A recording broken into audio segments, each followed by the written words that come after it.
Halo semuanya, selamat siang. Kembali lagi di podcast Memor Ideologi atau podcast Melodi volume ketiga.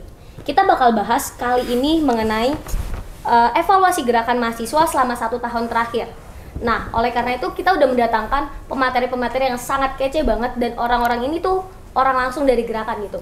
Tapi sebelum itu, mohon izin perkenalkan, aku Adel dari BEM Kastrat Fisip UB yang akan menjadi moderator pada podcast kali ini. Nah, kita langsung aja untuk memperkenalkan kepada mas-mas pemateri yang kece ini. Boleh mas? Bagaimana mas? Siapa duluan? Ya, perkenalkan nama saya Alendra Noval. Saya angkatan 2022 dari BEM RDM FHUB. Kebetulan pada tahun ini diamanai sebagai Menteri Kastrat. Oke teman-teman, kenalin namaku Naufal Aulia, tapi akrabnya panggil Rembo.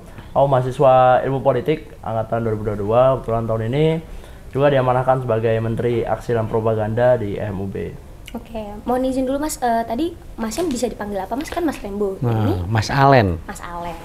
Oke, mungkin Oke, mungkin biar nggak lama ya kita masuk ke inti pembahasan juga karena pembahasannya bakal panjang dan seru, terutama untuk orang gerakan. Tadi udah sempat aku jelasin bahwa kita bakal bahas evaluasi gerakan mahasiswa selama 1 tahun terakhir.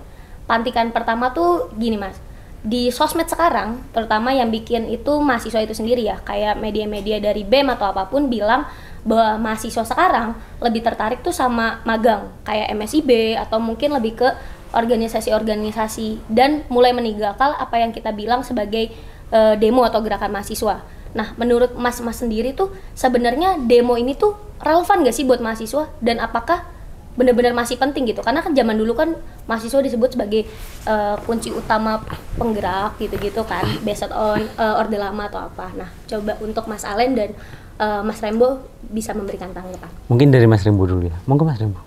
Duluan. Tadi soal relevansi ya? Ya sebenarnya kalau coba tarik agak jauh nih, kita bicara konteks di orde lama, di masa demokrasi terpimpin itu padanya gerakan sosial mungkin ya. Gerakan sosial itu yang paling terkenal tuh ada namanya tuh dulu tuh ada namanya tuh KAMI, itu Kesatuan Aksi Mahasiswa Indonesia, yang waktu itu menyoal soal anti PKI dan lain-lain. Nah waktu itu juga disokong sama dari TNI Angkatan Darat, yang mana itu mencoba untuk pada akhirnya itu ketarikan dengan G30 ya, G30. Akhirnya keluar gerakan tersebut keluar sebagai bentuk, istilah kata mungkin saat itu sebagai bentuk Perlawanan lah. Respon terhadap aksi fenomena tersebut. Nah, terus masuk ke Orde Baru. Nah, terjadi perbedaannya adalah mungkin sebenarnya sama untuk reform the policy mungkin ya. Jadi gerakannya baik mulai dari Orde Lama sampai reformasi per hari ini tuh sama sebenarnya, itu reform the policy. Dan sebenarnya mahasiswa itu hematku ya mungkin lebih pas itu sebenarnya itu gerakan sipil, karena mostly mahasiswa itu cuma hanya jadi katalis aja. Dan juga ada teman-teman buruh, teman-teman tani juga. Pun demikian di Orde Baru itu ada tragedi malaria apa kalau nggak salah tahun 74 juga. Nah, akhirnya dari gerakan-gerakan tersebut, gerakan di Orde Lama sama Orde Baru itu terkenal nama itu kalau secara teori psikologi itu gerakan sosial lama. Yang artinya pada waktu itu gerakan sosial lama ini adalah bentuk manifestasi dari frustasi atau kemarahan masyarakat dalam aspek ekonomi dan kebutuhan antar materi. Nah, akhirnya masuk reformasi, ini ada gerakan sosial baru namanya, yang lebih post material. Artinya orientasinya pada nilai. Makanya muncul gerakan-gerakan feminis, gerakan-gerakan lingkungan, terus dan gerakan-gerakan lain, gerakan HAM. Gitu. Jadi kalau dibilang relevansi, ini bahkan relevansi sebelum kita lahir mungkin. Karena sebagai salah satu medium, ketika kita melihat pemerintah udah tidak mampu mengakomodasi kebutuhan, kapasitasnya pemerintah udah nggak nyampe, akhirnya gerakan-gerakan sipil itu bermunculan. Sebagai bentuk bahwasannya apa yang kita butuhkan itu tidak kunjung didapatkan. Bahkan itu terjadi sejak pemerintahnya Soekarno sampai per hari ini. Mungkin singkatnya kayak gitu. Baik ya, izin nambahin juga gini. Jadi kalau misalnya kita mau tarik ya, panjang banget ini 1928 distopia. Itu banyak kemudian teman-teman pelajar, teman-teman yang memang dari mahasiswa kalangan yang terpelajar pada saat itu yang kemudian memprakarsai adanya Budi Utomo. Nah, itu kan suatu gerakan awal daripada mahasiswa gitu. Nah, kenapa kok pada akhirnya butuh? Karena kita satu punya tujuan. Tujuannya apa? Kita ingin merdeka. Sesimpel itu. bahwasannya kenapa kok pada akhirnya ditanyakan relevansi daripada gerakan mahasiswa? Apakah tetap relevan pada hari ini? Relevan, karena kita harus bertanya pada hari ini, apakah kemudian pemerintah itu ada yang bermasalah? Apakah kemudian policy, apakah kemudian kebijakan itu sudah tepat sasaran? Gitu. Jadi harus ada pertanyaannya. Kalau tadi Mas Rembo juga sudah menyinggung bahwasannya pasca reformasi itu sudah banyak gerakan-gerakan yang berorientasi pada nilai, maka dari itu kita harus melihat juga bahwasannya memang nilai-nilai yang ada dalam kebijakan, nilai-nilai yang ada dalam kehidupan dan juga aturan itu juga harus kita lihat gitu loh sebagai mahasiswa. Karena apa? Benar, kita katalisator, kita yang kemudian bisa melihat bagaimana nilai itu bermasalah. Kalau kita lihat ya dalam ilmu politik hukum gitu ya, itu ada namanya basic policy sama enactment policy. Basic policy itu politik dasar. Ya politik dasarnya itu adalah gini. Aku memberi makan kamu agar kamu tidak lapar. Itu dasar. Kita semua tahu tanpa menganalisis. Tapi ada enactment policy atau politik yang kemudian diterapkan. Apa yang kemudian diterapkan gini? Kita nggak tahu apa sih kemudian yang menjadi dasar dia memberi kamu makan. Bisa jadi aku meminta timbal balik dari pemberian makan aku kepada kamu. Nah, kalau misalnya sejarah panjang seperti itu, kita juga harus tahu bahwasannya memang gerakan-gerakan mahasiswa ini memang sebenarnya kalau sampai hari ini adalah relevan. Karena apa? Ya memang banyak kemudian yang masih bermasalah. Namun ya sedikit clue bahwasannya di hari ini kita sedang dipecah menjadi dua. Nah, itu. Dipecah menjadi apa? Kita dipecah menjadi golongan pandir dan juga golongan ahli. Nanti saya akan bahas. Monggo dilanjutkan. Oke. Ini menarik banget, terutama pertama kan Mas Rembo tuh ngejelasin pada akhirnya akan selalu relevan karena dia akan apa ya, gerakan itu akan jadi sebuah respon ketika kita tidak dapetin sesuatu gitu dari pihak-pihak yang bertanggung jawab, otomatis pemerintah gitu. Nah terus ini yang jadi menarik ketika Mas Alen itu menjawab relevan terus, tapi pada akhirnya kita sekarang lagi dipecah Mas, jadi mohon maaf tadi golongan pandir dan golongan ahli gitu. Nah mungkin aku minta sebelum aku mantik lagi gitu, aku pengen tahu sih Mas, golongan pandir dan golongan ahli itu apa dan kenapa kita pada akhirnya bisa dikatakan terpecah sebagai mahasiswa itu sendiri? Nah gini, sedikit ya teman-teman, saya sarankan untuk baca Politik Kuasa Media punyanya Chomsky gitu. Walaupun itu memang dapat kritik banyak karena Chomsky itu bukan ahli di bidang politik dan segala macam, kemudian dikritik. Tapi menurut saya relevan bahwasannya memang ada majas-majas metafora di dalamnya. Pandir itu adalah kemudian rakyat yang memiliki sumbu pendek, yang memang punya pemikiran, bukan pemikiran ya, kayak sumbu pendek lah, dia gampang terpantik gitu, reaktif, reaksioner dan segala macam. Yang kemudian itu dipolitisasi gitu, bukan dipolitisasi ya.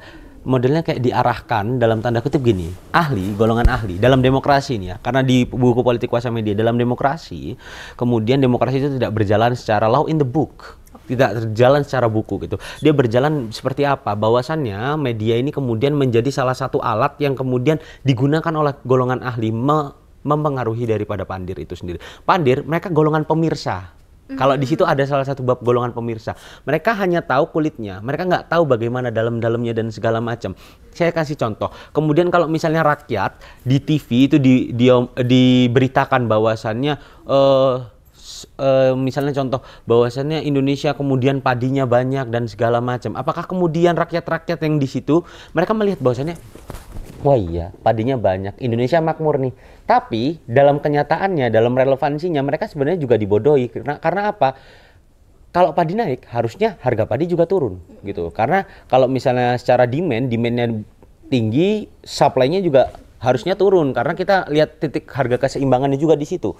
Nah, di situ kemudian ada terjadi pembodohan-pembodohan tersebut. Kalau dalam buku itu dicontohkan bahwasannya bagaimana cara mengubah orang Amerika Serikat itu yang awalnya cinta damai menjadi gila perang. Gila perang seperti apa? Dengan isu-isu Nazi, anti komunis yang kemudian memang disebarkan melalui media-media tersebut.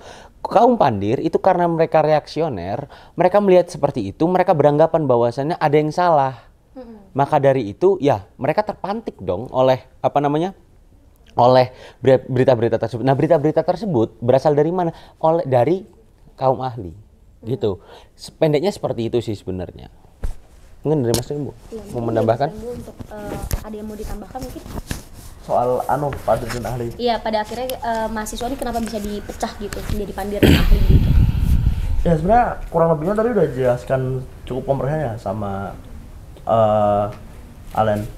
Yang pada akhirnya sebenarnya konsekuensi dari adanya pemecahan tersebut itu adalah bagaimana kita melihat suatu gerakan. Akhirnya ketika kita sedang melakukan eskalasi itu perlu melakukan banyak istilah kata tuh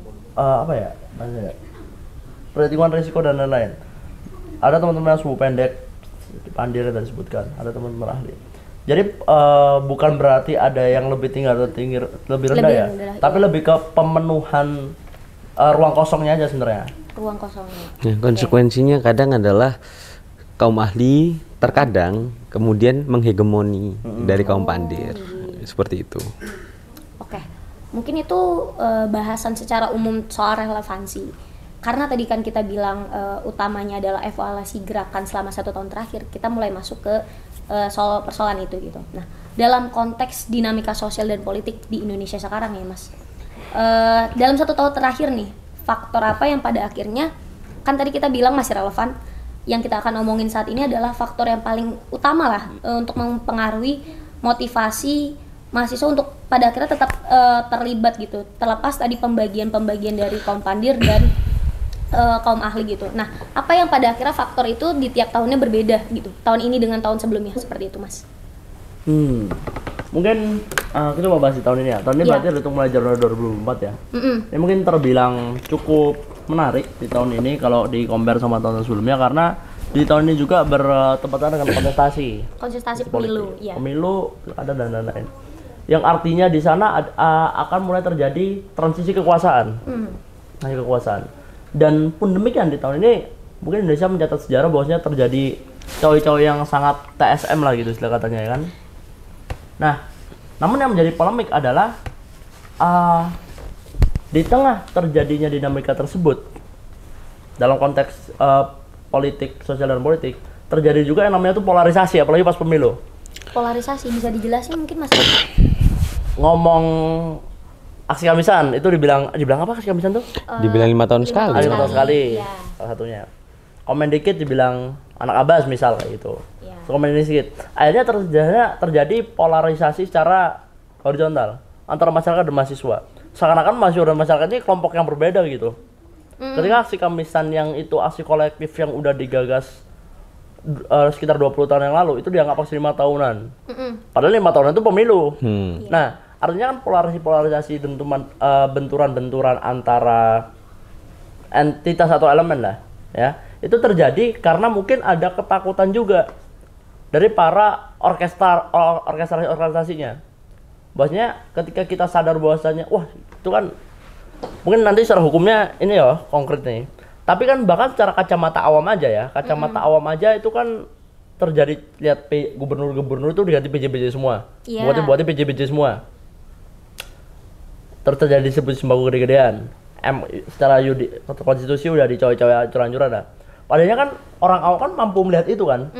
Cuma karena pada akhirnya itu bertepatan dengan pemilu, itu seakan-akan dilihat sebagai keberpihakan politik. Nah, seharusnya itu keberpihakan secara memang nilai yang dianut oleh demokrasi itu sendiri. Nah, akhirnya itu memiliki efek domino. Pasca polarisasi itu, akhirnya kemarin nih Najwa Shihab. Iya, yang kena kasus itu. Kena peringatan darurat, terus dapat doxing di mana-mana, bukunya dibakar dan lain-lain. Padahal itu kan ada konsekuensi logis dari adanya pembenturan oleh para elit itu sendiri. Nah, akhirnya dinamikanya di sini ketika terjadi transisi kekuasaan besar-besaran, terjadi mobilisasi kekuasaan secara besar-besaran juga. Terkait bagaimana pengkondisian di A, pengkondisian di B, pengkondisian di C, untuk padahal bisa mengakomodasi perpanjangan tangan dari kekuasaan. Mungkin singkatnya itu, akhirnya pada tahun ini cukup menarik, terutama kemarin mungkin kita aksi bareng itu tanggal 21, 23, 24 Agustus lah, awal putusan MK. Dan itu kan terjadi lagi pada harinya. Namun mungkin karena tensinya udah agak menurun dibanding pemilu kemarin, hal itu bisa dilihat sedikitnya sebagai organik, meskipun ada konsekuensi di kemudian hari seperti di Najwa Shihab, terus di peringatan darurat, terus muncul buzzer-buzzer Indonesia baik-baik saja dan lain-lain. Itu mungkin. Pada akhirnya kan kenapa muncul respon-respon dari pemerintah atau melalui tiba-tiba itu kan padahal itu menunjukkan bahwasanya masyarakatnya udah sadar, udah aware bahwasanya terjadi pengangkangan konstitusi, terjadi pengkhianatan terhadap reformasi, dan terjadi pengencingan terhadap demokrasi mungkin. Itu mungkin kurang lebih tadi. Secara kacamata awam kan tadi udah dijelasin sama Mas Rembo nih, pada akhirnya faktor paling utama karena mobilisasi kekuasaan juga kan tahun ini kan, pemilu, pilkada dan lain-lain itu. Nah tadi Mas Rembo juga nyenggol sedikit Mas Alen untuk mungkin bisa dibahas secara lebih komprehensif, terutama dalam kacamata hukum gitu Mas. Jadi sebenarnya gini, kalau misalnya permasalahan tadi gimana Mbak? Coba permasalahannya sebenarnya intinya nih, kenapa kok pada akhirnya menjadi terpolarisasi gitu kan ya? Boleh, gitu. Ya, kenapa pada akhirnya kemudian gerakan mahasiswa pada akhirnya menurun? Karena itu juga salah satu sumbu gini. Dia menurun karena adanya polarisasi. Polarisasi ini hadir banyak sekali faktor. Kalau faktor sama pemilu saja ya. Kalau faktor selama pemilu saja itu permasalahannya lahir karena ya adanya polarisasi. Kalau misalnya permasalahan di dalam kampus itu adanya juga polarisasi dan juga adanya kepentingan untuk lebih mengejar akademik daripada moralitas. Nah, aku bahas dulu kemudian yang pemilu. Yang pemilu kemarin memang polarisasinya itu sangat tinggi karena gini. Kalau misalnya ya ini aku balik lagi ke buku Politik Kuasa Media tadi, bahwasannya di situ memang sangat amat dijelaskan bahwasannya memang kemudian bagaimana caranya kaum ahli, pemerintah di situ ya. Pemerintah itu membuat suatu propaganda agar kemudian rakyat itu membenci rakyat yang lainnya. Gimana caranya? Gini, dulu itu di Amerika itu ada kasus mogok kerja. Aku lupa ya. Dia mau jadi buruh ini mau melakukan mogok kerja. Nah, propaganda yang dilakukan ya, propaganda yang dilakukan oleh pemerintah pada saat itu adalah bagaimana kemudian caranya pemerintah untuk memberikan janji-janji kepada rakyat lain agar apa? Melihat bahwasannya yang dilakukan oleh buruh ini, mogok kerja dan juga demonstrasi ini adalah suatu hal yang buruk. Nah, hal ini kemudian menjadikan rakyat satu dengan rakyat yang lain itu bermusuhan. Ada rakyat yang kemudian melihat bahwasannya ngapain sih buruh ini kemudian mogok kerja. Itu adalah salah satu bentuk daripada salah satu propaganda yang dilakukan oleh pemerintah. Bahwasannya apa yang dilakukan buruh ini salah, apa yang dilakukan buruh ini tidak nasionalis, apa yang dilakukan buruh ini sangat amat ditunggangi oleh kepentingan politik dan segala macam. Yang padahal kemudian hal itu sebenarnya didasarkan pada adanya kebutuhan moral, adanya kebutuhan yang memang di situ ada permasalahan loh. Maka dari itu aku melakukan demonstrasi, aku melakukan pemogokan kerja. Selain itu, kemudian dalam lingkup yang lebih kecil, itu juga ada buruh musuh buruh. Buruh yang melakukan mogok kerja, pasti ada juga buruh yang tidak melakukan mogok kerja. Nah, di situ pemerintah melalui perusahaan menggunakan apa? Ada yang namanya sweetener effect. Sweetener effect itu modelnya kayak, udah gini aja, daripada teman-teman yang lain ini ikut mogok-mogok, kamu tetap kerja, tak kasih gaji 2 kali lipat, tapi kerjanya tetap sama aja gitu. Nah, hal tersebut kemudian mempengaruhi otak daripada, bukan otak ya, cara pemikiran daripada orang yang kemudian diberikan sweetener effect itu sendiri. Kemudian dia memusuhi buruh yang kemudian mogok kerja. Nah, itu salah satu bentuk daripada pengkondisian lah ya, propaganda yang dilakukan, pengkondisian dan segala macam. Terus di ranah mahasiswa itu sendiri, kenapa kok pada akhirnya terjadi permasalahan gitu? Gini, adanya MBKM, sebenarnya gini. Adanya MBKM, adanya kemudian ya saya MSIB dan sorry ya adanya kepentingan organ ekstra gitu ya. Saya sedikit kritik ya karena gini. Kemudian di awal tahun atau awal kepengurusan di semester 1 sering sekali kemudian teman-teman dari OMEK itu pada akhirnya menggaung-gaungkan gitu ya. Sorry banget menggaung-gaungkan yang namanya aksi. Tapi pada akhirnya dia melempem di tengah-tengah jalan. Ketika apa? Ketika sudah masa penerimaan. Itu salah satu autokritik yang saya layangkan kepada seluruh OMEK gitu ya. Terserah, ya saya mohon maaf juga kalau tersinggung karena betul-betul memang sebenarnya OMEK itu digunakan harusnya untuk sebagai wadah bagaimana mengembangkan dan segala macam, pada akhirnya bukan hanya berbasis kaderisasi tapi juga bisa berbasis gerakan. Itu yang pertama. Yang kedua, bagaimana kemudian gerakan itu kemudian bisa untuk menjadi tempat yang bisa mewadahi, kita bisa MSIB iya, kita bisa MBKM iya, tapi kita juga bisa gerakan gitu. Karena gini kadang, ini salah satu contoh ya, ini kebetulan saya dapat cerita dari teman saya di Banyuwangi bahwasannya dia pernah ikut aksi. Tapi kemudian dia kena kasus. Loh. Karena gini, dia aksi, tapi karena fotonya dia sudah pernah tertangkap kamera dan segala macam, kemudian pas dia masuk jaksa, dia sampai diinterogasi. Dia sampai diinterogasi, bahwasannya ya dia masuk di salah satu instansi itu, dia diinterogasi oleh ketuanya dan segala macam, bahwasannya kamu pernah ikut aksi dan segala macam. Nah, hal itu kemudian yang menyebabkan adanya ketakutan-ketakutan. Minta tolong nanti di-cut ya, di-tit gitu nama instansinya ya. Oke. Jadi ya seperti itu. Hal-hal seperti yang kemudian menjadikan permasalahan gitu ya. Kenapa kok pada akhirnya masa aksi kemudian menurun dan segala macam? Karena apa? Resikonya tinggi. Resikonya tinggi gitu. Memang resikonya tinggi. Terus terkait dengan permasalahan pada setahun ini ya, memang pada akhirnya permasalahan pada setahun ini tuh kemudian lucu ketika gini, adanya polarisasi karena pemilu itu.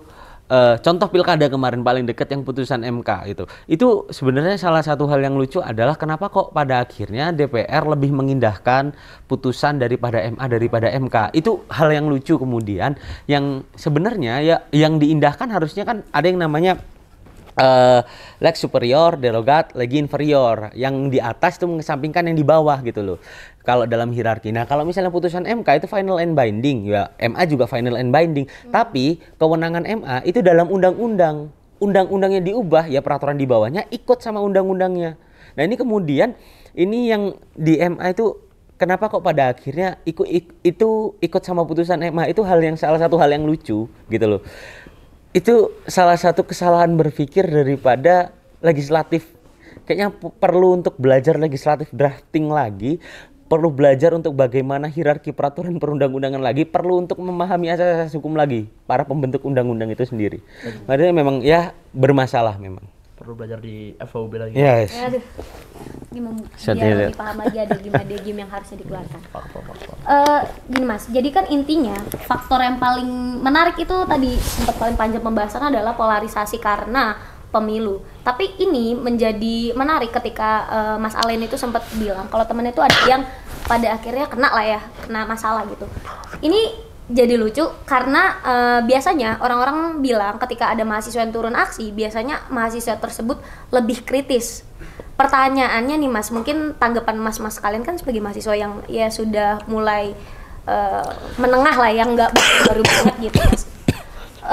Kenapa pemerintah pada lebih takut ketika mereka dapat mahasiswa yang masuk ke instansi mereka adalah mahasiswa-mahasiswa yang melakukan aksi, padahal kan secara logika dasar ya atau kacamata awam adalah ketika ada orang yang turun aksi berarti secara moral dan secara pikiran dia tuh jauh lebih kritis kan. Artinya ketika mahasiswa yang ikut aksi itu masuk, artinya bakal lebih baik dong. Apakah emang pemerintah kita sengaja maunya hanya menerima para hewan ternak yang bisa disuruh-suruh aja atau gimana? Itu kan coba mungkin dari Mas Alen juga Mas Rembo bisa ngasih tanggapan, karena kan ini feeling dari mahasiswanya ya untuk ngasih persepsi ke pemerintah yang sekarang gitu. Takut sama mahasiswa yang ikut demo, masa sih? Aneh banget. Emang kritis baik buat pemerintah? Aduh. Tergantung. Enggak, kritis nggak baik buat pemerintah. Iya. Patogen. Karena gitu. Kalau memang jujur-jujur ya kritis nggak baik buat pemerintah gitu. Iya. Kritis tuh baik buat kita yang memang ada di bawah gini. Sebenarnya kritis tuh baik gitu. Ini sebenarnya ini balik ke yang tadi ya. Yeah. Di Orde Lama, Orde Baru sama demokrasi. Jadi dalam teori gerakan sosial, nanti kalau ambil jurusan politik itu belajar, itu ada namanya, kalau tadi bicara faktor ya, faktor yang menyebabkan orang-orang bergerak itu karena waktu Orde Lama, Orde Baru, bahkan mungkin sampai sekarang ya, itu ada teori namanya itu deprivisasi relatif. Yang artinya itu adalah kondisi di mana seseorang, setting expectation seseorang itu tidak sesuai dengan realitasnya. Nah, soalannya waktu di Orde Lama sama Orde Baru, deprivisasi secara relatifnya ini terjadi secara kolektif. Yang waktu itu isunya adalah soal ekonomi, jelas kestabilan, sama kebutuhan akan material. Dan itu poin katanya ada kolektif. Jadi tidak ada polarisasi di sana. Makanya dulu di Orla itu sampai bisa bareng sama Angkatan Darat buat nganu Soekarno, di Orde Baru sampai kelas bawah, kelas menengah dan mungkin ada sedikit kelas atas ikut demo, hanya rezim runtuh. Padahal kekolektifan itu. Nah, itu yang berbeda dengan tahun di 2024 ini. Nah, itu berbeda karena tidak ada kekolektifan yang dirasain. Terus berisiko terkait misal ada studi case korporasi-korporasi yang mencoba untuk menyikat ya gerakan-gerakan itu. Bahkan untuk ini udah nggak apa-apa nih, nggak perlu disensor. CNN sekelas media. Padahal pemahaman kita kan pers ini adalah pilar demokrasi mungkin lah ya. Betul. CNN itu melakukan yang namanya union busting kepada berapa pekerja, 9 pekerjanya karena mereka berserikat. Jadi mereka itu di PHK karena mereka berserikat. Padahal mungkin ketakutan yang muncul adalah dengan konteks teori tadi, bahwasanya ketika manusia mengalami yang namanya depresiasi relatif, artinya kan dia sadar bahwasanya harusnya aku mendapat A, tapi aku tidak mendapat, maka aku berhak untuk menuntut. Ada tuntutan-tuntutan ini yang mencoba untuk dinegasikan oleh pemerintah atau oleh korporasi, agar nantinya tidak menjaga kestabilan di dalam internet itu sendiri. Nah, istilah kata korporasi ini kan pasti juga ada sistem birokrasi di dalamnya ya. Bisa dibilang miniatur-miniatur juga ada negara. Ketika negara mendapat resis dari rakyat, pilihannya kan cuma 2. Mungkin antara pemenuhan atau diolah-olah aja kan. Nah, akhirnya korporasi bisa dibilang tidak mau untuk mengambil resiko tersebut. Makanya media segede CNN melakukan union busting itu pada tahun ini kepada 9 karyawan karena mereka declare mereka akan berserikat. Itu baru untuk berserikat. Padahal jelas untuk kebebasan berpendapat, kebebasan berserikat, berkumpul itu dijamin secara konstitusi. Nah, artinya kan apa ya, mental rezim otoriter ini kan bahkan udah tertanam pada tingkat korporasi. Mungkin di kampus juga mungkin bahkan. Ya kan? Nah, mungkin singkatnya kayak gitu. Karena pada akhirnya kenapa terjadi polarisasi? Karena depresiasi relatif itu udah nggak kolektif lagi. Kenapa pada akhirnya disikat-sikatin? Karena pada akhirnya untuk menjaga stabilitas di dalam korporasi itu, bukan stabilitas mereka para istilah apa ya, konstituennya lah mungkin. Tuh. Coba, Gus. Ada yang mau ditambahin, Mas? Kenapa kok pada akhirnya lahir kolektivitas itu? Nah, boleh itu kalau mau dibahas. Nah, ini bisa dijelasin sama Ale. Enggak, sebenarnya gini loh, kayak ada kesadaran bersama dan segala macam. Tapi fucking bullshit ketika kita ngomong gitu ya.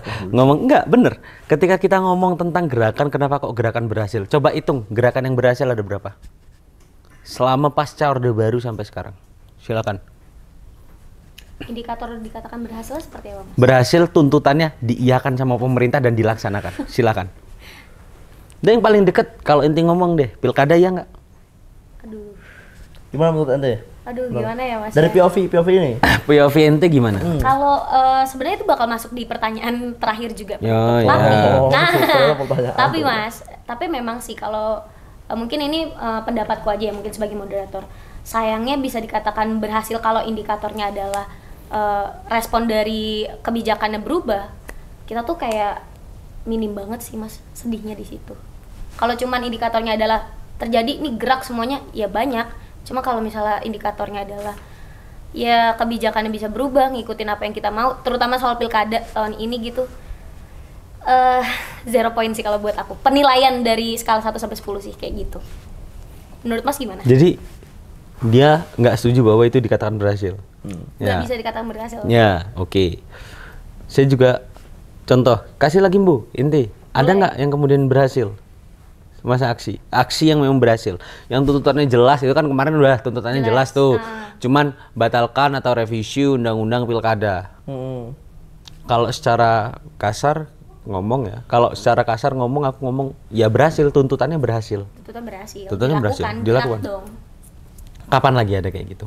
Ya mungkin karena pandangan berhasil atau nggak berhasil mungkin karena mostly itu maksudnya beberapa apa bahasanya, aku takut ya mau beberapa orang lah mungkin terlalu mudah klimaks saja sebenarnya. Secara cara gerakan, misal kayak kita aksi kemarin udah udah dibilang menang, kan dapat tanda tangan dibilang menang, ya kan produktif aja. Jadi indikator tidak terus reformasi itu dibilang menang atau kalah kita? Kalau buat aku sendiri, kalau dari tuntutan reformasi ya, apa yang kita hasilkan, coba kita laksanakan ketika Orde. Ngomongnya bukan itu, tapi ketika habis aksi, tuntutannya diiyakan, Soeharto turun, berhasil atau enggak? Kalau sayangnya buat aku enggak sih, Mas, gitu. Enggak sih. Kenapa?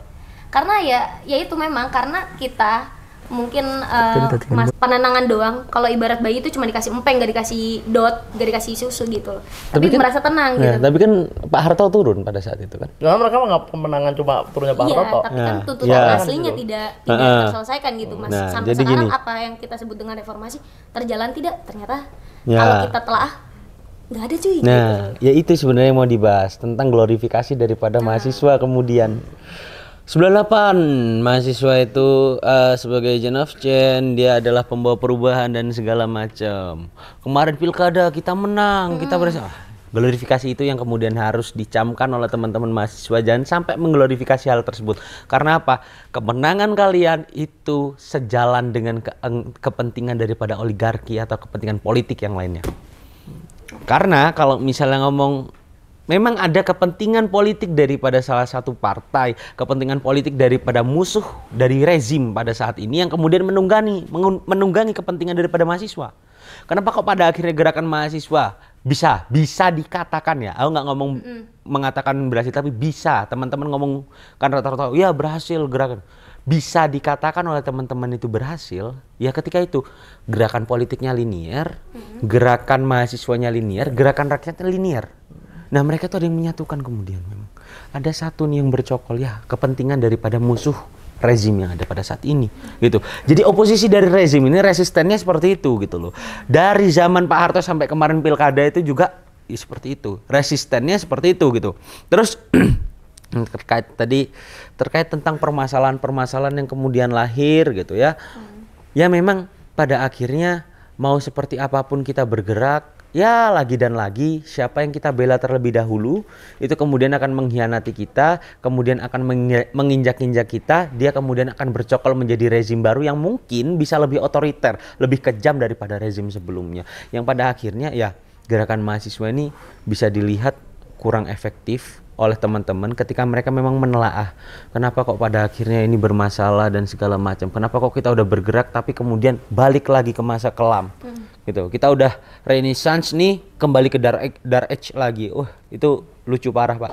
Kalau memang semua itu ada apa ya, ada kesinambungan politik antara satu dengan yang lain. Kalau misalnya contoh ya, aku mau sebut aja deh dulu zamannya zamannya Presiden Gus Dur, kepala polisi siapa, Notomir, saya lupa aku, kepala polisi, Kapolri itu dicopot. Habis dicopot, Megawati naik, dipasang lagi orang yang lama. Nah, itu kemudian memang ada instansi-instansi yang memang bagi-bagi kue, instansi-instansi yang kemudian dipegang kepalanya, kamu harus ikut dan melindungi rezim pada saat ini gitu. Jadi memang ada bagi-bagi kuasa, ada juga bagaimana bagi-bagi kepentingan, ada juga cara untuk melindungi itu semua. Karena ya itu adalah salah satu cara-cara untuk melanggengkan kekuasaan politik. Seperti itu. Oke, mungkin masuk ke pantikan untuk apa ya? Maksudnya jawaban-jawaban Mas Alen dan Mas Rebo ini bikin pantikan baru. Pada akhirnya strategi apa? Mas kalian kan dari orang-orang gerakan nih Mas ya kan? Harusnya turun langsung dan tahu lah gimana gerakan gitu. Menurut Mas nih strategi yang paling ya setidaknya kita nggak bisa bilang harus ada banget, tapi bisa lah yang kayak kita harusnya gini nih, visi yang harus dilakukan ketika kita membahas gerakan mahasiswa. Strategi apa yang harus bener-bener kayak cocok deh untuk ngelakuin ngurusin gerakan mahasiswa yang ya makin lama makin rada semrawut di sekarang gitu. Strateginya terutama sekarang kan 4.0 ya, maksudnya teknologi udah main gitu-gitu. Mungkin strategi yang paling oke menurut Mas Rembo dan Mas Alen soal gerakan-gerakan terutama untuk setahun ini Mas? Kalau dari sebenarnya ini lebih relevan ke Mas Rimbo karena Mas Rimbo Axpro gitu ya. Ya betul. Gitu. Ya sudah. Iya Mas Rimbo gitu. Jadi kalau dari aku ya sebenarnya banyak strategi. Aku mau tarik dulu sebenarnya. Mungkin teman-teman ada juga yang udah baca buku Genealogy of Moral punyanya Friedrich Nietzsche gitu ya. Nietzsche gitu. Itu bahwasannya di buku jadi ada itu terdiri dari 3 esai 1, esai 2, esai 3. Nah, di esai 2 itu menjelaskan tentang nurani yang buruk gitu. Nah, nurani itu kemudian semua orang tuh ternyata memiliki memang nurani. Kalau misalnya gini, aku punya utang ke Rembo, di situ diibaratkan aku punya utang ke Rembo terus aku nggak mengembalikan uang tersebut. Mau gimana pun, aku sebenarnya aku sama Rembo, aku bersalah terhadap Rembo. Dan secara nurani aku memang kayak merasa bahwasannya aduh, kok gak tak bayar-bayar ya, kapan ya bisa bayar ya. Tapi dalam perilakuku itu kemudian aku nggak melakukan itu, nggak melakukan pembayaran itu. Karena banyak faktor yang kemudian memang mempengaruhi bagaimana nurani itu bekerja. Tuh. Nah, kemudian masuk kepada ini. Kenapa kok pada akhirnya harus ada strategi-strategi baru gitu? Strategi ini sebenarnya udah sering aku bahas juga ketika aku jadi pembicara gitu. Jadi memang strategi ini yang pertama kita juga nggak bisa untuk menuntut bagaimana menumbuhkan moral orang-orang gitu. Tapi yang kita harus tahu bahwasannya seluruh orang ini punya nurani. Dan ketika dia melihat suatu kesalahan, dia pasti melihat bahwasannya oh itu bersalah. Tapi untuk bergerak itu kita nggak tahu. Tinggal bagaimana kemudian kita menggugah mereka. Nah, menggugah mereka dengan apa? Aku pasti sebutkan digitalisasi, literasi, dan juga diskusi. Jadi seenggaknya sebagai mahasiswa itu kita harus punya 3 ini dulu. Yang pertama itu kita buat literasi. Literasi itu kita sendiri, kita bagaimana kemudian mengolah diri kita literasi, kita baca buku, kita baca banyak bacaan yang kemudian memang itu membuka khasanah daripada pemikiran kita. Literasi itu sebenarnya juga nggak sebatas cuman kita baca buku, kita melihat video edukasi, ya itu juga salah satu bentuk literasi dari audiovisual gitu. Yang pertama, yang kedua kita melakukan diskusi. Diskusi itu untuk apa? Kita pasti baca ketika kadang orang-orang itu terpengaruh oleh bagaimana kesukaan mereka, keinginan mereka. Kalau dia udah suka baca buku-buku kiri, dia buka buku-buku kiri terus tapi nggak pernah buka buku-buku kanan gitu. Nah, maka dari itu kenapa kok pada akhirnya butuh diskusi? Agar apa? Ada pelurusan persepsi, ada kemudian titik tengah yang kemudian bisa ditemukan gitu.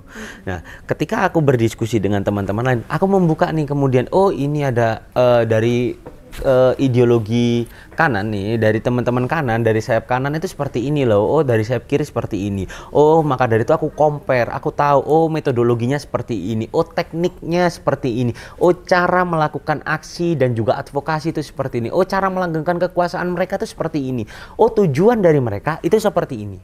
Maka dari itu ketika kita compare, kita bisa nih kemudian memahami daripada permasalahan, memahami daripada oh ternyata ideologi itu seperti ini, ideologi ini seperti ini. Kita compare, kita cari tengah-tengahnya. Walaupun aku juga nggak sepakat bahwasannya ada yang namanya ideologi moderat gitu, nggak ada gitu. Karena menurutku pasti ada keberpihakan antara ke kanan atau ke kiri. Tapi walaupun seperti itu, seenggaknya kita bisa compare dan kita bisa tahu bagaimana lemahnya gerakan dari kanan, lemahnya gerakan dari kiri, dan kemudian kita bisa membuat suatu hal yang ideal. Terus yang terakhir apa? Digitalisasi. Pentingnya digitalisasi itu memang sangat penting ya, digitalisasi itu karena penyebarluasan isu dan segala macam memang lahir dari bagaimana media gitu, media sosial. Kalau misalnya kita yang baru-baru ini tuh rame memang ada selektivisme. Apa tuh Mas? Selektivisme itu aktivis digital gitu. Oh, ya, SJW. Ya, bukan kayak SJW ya lebih ke arah mereka ya gerakan sosial tapi di media gitu. Tapi kadang itu ada yang mengarah ke negatif, ada yang mengarah ke positif gitu. Karena kadang negatif itu aku nggak ngomong selalu negatif ya, negatif menurut persepsiku, menurut pandanganku gitu ya. Selektivisme itu kemudian memang lahir ya sebagai salah satu penggerak awal gitu, penyebaran isu, propaganda dan segala macam gini. Butuhnya salah satu bentuk daripada kenapa kok pada akhirnya media sosial ini sangat amat penting, digitalisasi ini sangat penting. Kalau teman-teman ingat ada yang namanya Black Lives Matter. Oh iya. Itu dulu penyebarannya lewat mana awal? Lewat media sih Mas, emang internet. Lewat Twitter. Ya lewat Twitter terlebih dahulu. Terus selanjutnya apa? Selanjutnya selain Black Lives Matter, kalau misalnya dalam kurun aksi ya, ingat reformasi di korupsi? Itu dulu pertama kali yang memang lahir rame dari mana? Dari IG, dari sosmed. Nah terus kemarin peringatan darurat juga dari sosmed. Nah itu kemudian dijadikan digitalisasi ini, kemudian dijadikan salah satu bentuk daripada penyebaran propaganda. Terus yang kedua, penyebaran kajian. Yang ketiga, bisa untuk jadi salah satu bentuk wadah daripada diskusi, wadah daripada kemudian kita bertemu dengan orang-orang baru untuk bertukar pikiran. Wadah untuk kita mencari literasi. Digitalisasi itu gunanya banyak gitu. Karena kemudian memang digitalisasi ini kemudian harus dibarengi dengan akal sehat. Kalau aku mau ngomong akal sehat deh. Karena kalau digitalisasi nggak dibarengi akal sehat itu gimana ya? Ya jadinya malah dia jadi buzzer dan segala macam itu Salah banget gitu.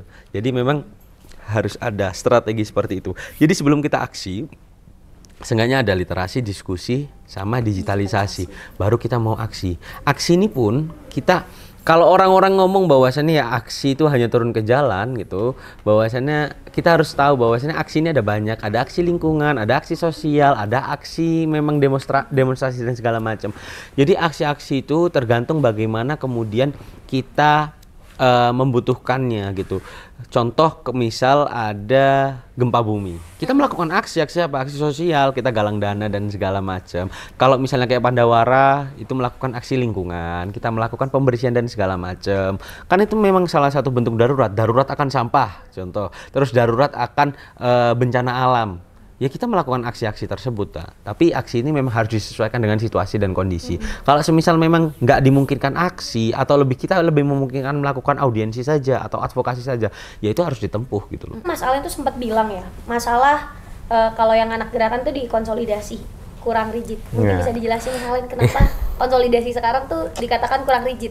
Ya gitu ya. Sebenarnya ini juga kritik sebenarnya dari beberapa teman-teman gitu. Satu molor itu udahlah itu jam pergerakan gitu ya. Gimana Mas Rembo? Ya kan? Itu bukan ya. itu dosa. Enggak, itu dosa. Kalau misalnya teman-teman itu ngomong 10 dosa konsol gitu. Nomor 1 telat gitu. Nah, memang gitu. Hal-hal seperti itu. Terus yang nomor 2, emang kemudian yang menjadi permasalahan ya teman-teman itu tentang tuntutan. Sebenarnya ini autokritik juga buat teman-teman dari gerakan siapapun ya, terkhusus juga Mas Rembo gitu. Karena gini, kadang tuntutan yang kemudian dibuat itu nggak langsung to the point. Contoh misalnya tentang pilkada kemarin, ya udah tuntutannya jelas, 1, batalkan revisi undang-undang pilkada, udah selesai. Itu kan tuntutannya jelas, jadi poin untuk tujuannya juga jelas. Jangan kemudian lokalnya diambil, isu lokal diambil, isu nasional diambil, isu provinsi diambil. Nanti kalau diambil satu-satu, wah susah Pak. Seenggaknya kalau mau aksi lagi boleh, jadi aksinya itu jelas, tuntutannya pas, mantep, dan juga untuk apa ya, bukan taraf ukur keberhasilan, tapi taraf ukur tuntutannya dikabulkan, itu juga enak Pak. Jadi langsung, oh berarti kemarin kita aksi didengar, bukan berhasil ya, tapi didengar. Kalau misalnya kemudian dikabulkan, jadi kita taraf ukurnya jelas Pak, gitu. Jangan kemudian banyak isu-isu yang diambil dan segala macam. Ini autokritik sebenarnya. Ya memang bagus, tapi lebih alangkah baiknya untuk di di dalam daripada pembahasan atau aksi lainnya gitu. Itu lebih baik dilakukan di aksi-aksi selanjutnya. Seperti itu sih kalau dari aku. Mungkin tadi kan Mas Alen tuh udah jelasin strategi yang harus dilakukan lah untuk gerakan ini. Tadi udah disebutin 3, literasi, diskusi, dan digitalisasi.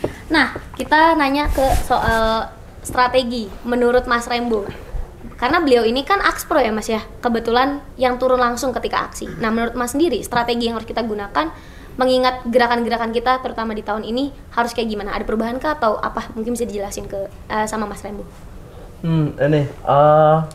Satu, kadang kalau kita ngomong aksi itu selalu yang terbayang itu protes dan persuasi dengan turun ke jalan. Yang perlu clear tuh gini, metode aksi kekerasan itu sebenarnya secara tipologi itu ada 3 secara metodenya ya. Itu 1 itu ada protes dan persuasi, 2 ini ada non kooperasi, 3 ini ada intervensi. Pola yang selalu terjadi di Indonesia itu pasti demo turun ke jalan, rubuhin pagar, lempar. Berbeda teman-teman mungkin di US gitu kan, melakukan pendudukan dan lain-lain. Satu-satu. Proses dan persuasi ini modelnya kayak demo demonstrasi kayak gitu, pawai rak-rakan. Non kooperasi ini itu selain protes itu adalah bentuk menarik partisipan. Contoh mogok kerja. Dengan kita menerapkan non kooperasi atau mogok kerja ini, artinya kita beredel. Misal gini deh. Ente kelas nih, ente kelas dan ente sama seluruh teman kelas ente mogok untuk masuk kelas. Artinya pada saat itu mahasiswa mempreteli kekuasaan dosen untuk mengajar. Nah itu untuk metode non kooperasi. Nah metode intervensi ini tuh seperti blokade rantai, pendudukan, dan kayak rantai manusia kayak gitu. Artinya pada akhirnya di Indonesia ini untuk dalam konteks, aku langsung bahas konteks aksi kekerasannya aja. Pola yang dipakai itu selalu yang pola 1 toh, protes dan persuasi. Itu toh yang selalu dipakai. kita turun ke jalan, kita demo, dar. Dan memiliki setiap daerah itu memiliki ciri khasnya masing-masing. Jabar itu karena mungkin identik dengan teman-teman supporter juga ya, itu anarko pasti. Teman-teman Jateng ini lebih ke advokasinya. Makanya aksi di Jateng terutama DIY ya, itu pasti damai advokasinya. Jatim ya begitulah kan. Teman-teman di mungkin Sumatera, Makassar juga melakukan protes dan persuasi ini. Artinya ada istilah kata perputaran di satu metode ini, Cok. Tidak pernah mencoba metode-metode lain. Padahal secara teknis itu ada 198 metode yang bisa digunakan. Tapi yang kita gunakan selalu demonstrasi tok gitu. Kan? Bima ketawa tuh. Nah, terus selanjutnya gini, yang perlu dikelirkan di sini adalah jangan menganggap bahwasanya gerakan sosial atau gerakan sipil itu serta-merta cuma turun ke jalan. Nah, itu yang salah. Memang turun ke jalan itu salah satu bentuk dari gerakan sosial, tapi bukan satu-satunya. Tadi disebut dimension sama Allen. Ada namanya sekarang seruan aksi udara. Dari 4.0 kita kan sedang transisi ke Society 5.0. Artinya ada digitalisasi yang tadi dimension juga. Reformasi di korupsi itu bisa rame itu karena dipakai foto profil IG. Hashtag reformasi korupsi. Kawal Pancasila sebenarnya. Kawal putusan MK itu bisa ramai karena dilinearisasi dengan peringatan darurat itu. Artinya pada saat ini untuk metode variasi itu perlu dikembangkan, perlu diluaskan. Ini bicara soal praktisnya ya. Perlunya saya itu sudah dijelaskan soal edukasi, soal kajian dan lain-lain. Artinya pemahaman yang perlu clear di sini ya di teman-teman penonton nanti atau teman-teman di sini adalah jangan dianggap serta-merta aksi itu cuma kita demo turun ke jalan tuntutan lempar batu dan lain-lain. Enggak, lebih dari itu. Makanya pentingnya untuk kita melakukan komparasi sama daerah lain gitu kayak gitu. Karena bahkan data itu menunjukkan bahwasanya aksi kekerasan ini tuh lebih efisien untuk mengalahkan suatu rezim daripada kudeta berdarah. Baik. Tapi sayangnya di Indonesia selalu dipakai mungkin karena udah tarikan lama ya. Mulai dari aksi orde lama itu kan Tritura. Terus reformasi sampai sekarang pattern dan pola yang digunakan itu pasti berputar pada protes dan persuasi. Padahal coba kalau kita misalnya teman-teman dari buruh teman-teman dari buruh melakukan non koperasi ini yaitu mogok kerja. Artinya kan mereka mempreteli kekuasaan dari korporasi atau perusahaan untuk melakukan produksi. Artinya ekonomi makro itu bisa kolaps. Nah, artinya yang perlu dilihat adalah aksi ini adalah advance dan sustain yang jelas. Jadi strateginya itu perlu pada akhirnya kita melakukan variasi lagi. Tapi kritiknya gini Bu, mahasiswa sekarang nih, contoh ya. Tak kasih tahu mahasiswa sekarang, ada nggak kemudian mahasiswa pada hari ini yang nggak bayar UKT dan tetap nggak bayar UKT tetap kuliah? Nggak ada. Mereka taat. Pada akhirnya negara, pemerintah itu membuat sebuah sistem yang kemudian menundukkan mereka pada kebijakan, pada hal yang kemudian diminta oleh pemerintah. Kalau memang ada, sebutkan coba dia nggak bayar UKT sampai sekarang kalau nggak di DO. Nah, akhirnya dari hal kayak gitu skema-skema pematahan atau pengondisian kayak yang dimention dari UKT dan lain-lain. Makanya nggak bayar pajak untuk motor. Itu betul mempreteli kekuasaan pajak gitu sebenarnya. Nah itu hal-hal kayak gitu. Tapi pada kita kan harus lihat secara de facto-nya kayak gimana juga kan. Kayak gini. Tuh. Mungkin kan ini pembahasan terakhir karena strategi kan pada akhirnya strategi itu yang hal-hal penutup lah. Aku izin sebagai moderator untuk memberikan kesimpulan. Ya kecil-kecil aja sebelum pada akhirnya Mas Allen sama Mas Rembo bisa ngasih closing statement ya. Pertama tadi relevan apa tidak? Masih relevan karena pada akhirnya gerakan ini selalu menjadi bentuk atau respon ketika kita tidak dipenuhi keinginannya. Intinya selalu menjadi respon dan selalu relevan hak-haknya ya. Nah, terus tadi juga kita juga sempat bilang ketika yang menjadi faktor di tahun ini menjadi menarik gerakan itu adalah ketika berbarengan dengan pilkada, pemilu dan akhirnya polarisasi terjadi dan lain sebagainya. Dan yang terakhir kita bahas adalah tentang strategi. Tadi Mas Allen sempat bilang ada 3 karena tiap manusia punya nurani. Akhirnya Mas Allen ngasih 3 strategi. Pertama itu adalah literasi, lalu didiskusikan, lalu digitalisasi. Nah, Mas Rembo juga memberikan strategi yang juga unik karena beliau langsung turun jalan gimana beliau berharap strateginya adalah variasi dari gerakan itu sendiri, nggak hanya cuman protes dan persuasi, tapi juga mungkin intervensi, non koperasi itu juga bisa lebih banyak. Itu strategi-strategi yang mungkin diharapkan kedepannya bisa terjadi gitu. Nah, karena kesimpulannya sudah aku berikan, mungkin dari Mas Allen dan Mas Rembo bisa memberikan closing statement terkait apa yang kita bahas pada hari ini, terutama tentang gerakan lah selama setahun terakhir ini gitu, Mas. Cewek muda. Gus, Rembo lah. yang Gus dulu ya. Nggak boleh gitu tuh. Jadi karena dia Menteri Akspro EM, kalau saya kan cuma di BEM. Jadi kan lebih baik Nah, pada akhirnya bila itu lebih dahulu. sorry, statement ya. Enggak, ayo. Iya. Monggo udah duluan aja. Apa ya? Bentar, aku bingung. Ini boleh mengumpat nggak sih? Ini tapi bisa di-cut nggak? Bisa dipip gitu paling. Oh iya. Iya, bisa. Bisa Bisa. kemas. Apa ya? Terima kasih sebenarnya melihat polemik dan status quo hari ini. Pada akhirnya mungkin closing statementnya adalah besar harapan pada akhirnya gerakan sipil lah ya. Gerakan sipil ini tetap sustain ke depannya dan tetap berorientasi pada nilai-nilai itu. Oleh karena itu lebih baik terpinggirkan dan berjuang daripada hidup dalam kemunafikan. Mantap.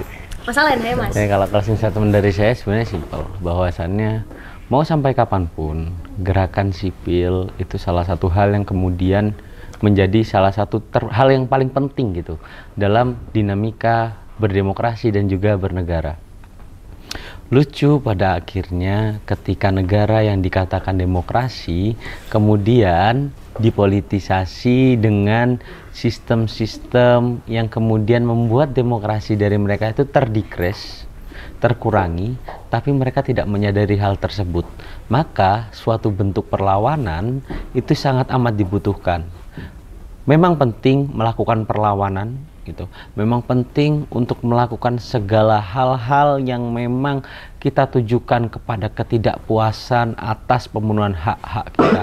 Dan jangan sampai kemudian para aparat mengatakan bahwasannya kita juga punya hak asasi. Karena secara prinsip kewajiban negara, kalian adalah pemilik kewenangan, pemegang kewenangan yang ketika kalian melakukan tugas pokok dan fungsi di lapangan, kalian tidaklah memiliki hak asasi karena kalian sama seperti negara. Mungkin itu dari saya. Itu dia tadi closing statement dari Mas Rembo dan juga Mas Alen. Karena sudah masuk closing statement, artinya podcast ini sudah mulai berakhir. Tentunya aku mengucapkan terima kasih sebesar-besarnya kepada Mas Alen juga Mas Rembo karena insightful, sangat-sangat mendalam lah kita tentang membahas gerakan mahasiswa gitu. Tahan terkepal dan maju ke muka, Bu. Oleh karena itu sampai bertemu lagi di podcast Memoir Ideologi volume selanjutnya. Dadah guys.